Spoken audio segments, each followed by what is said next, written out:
No niin, nytpä aloitetaan tämä rullikilpailu. Tulkaapa rullikilpailuun osallistujat tänne vähän eteen, niin kysellään teiltä vähän tietoja tässä, ketä te ootte, että voidaan äänestää teitä. No niin.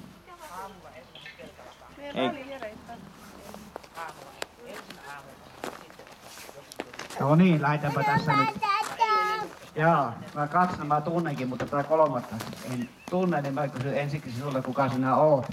Mä oon Lilja. Lilja oot.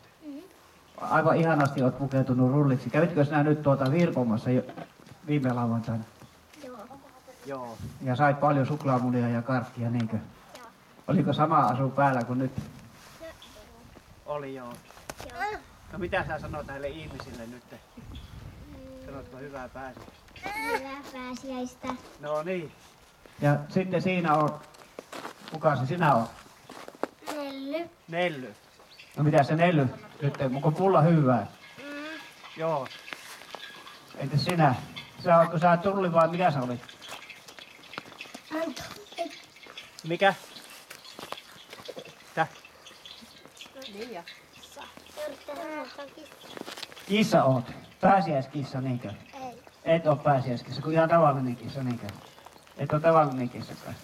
Joo. Se on rölli. Röllikissa, joo. Miksi se sinä oot? Kissa, mä noida. Miksi se sinä oot pukeutunut? Noidaksi. Noidaksi. No niin, oikein kiva, että täällä nyt ootte ja nyt tiedättekö mitä? Te olette kaikki voittanut ensimmäisen palkinnon nyt. Teitä on 3 kappaletta, me on kaikki yleisössä äänestetty teidät kaikki yhtä ihaniksi rulleiksi. Ja ensi vuonna, jos täällä on nämä kisat, niin tervetuloa sittenkin, mutta nyt on sitten tää palkintojen jako. No niin, pikku hetki.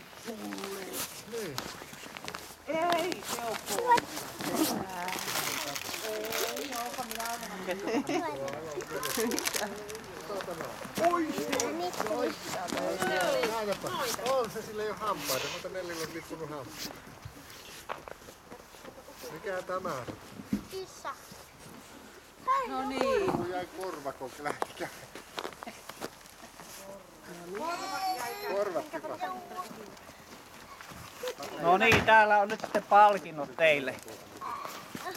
Siinä on suklaamuna ja sitten vähän karkkia ja siinä on suklaamuna ja karkkia. On päävoittona monenko 10 000 € lahjakortti. Kun voititte kaikki, niin saitte vielä lauantai-pussi. No niin. Jorppi.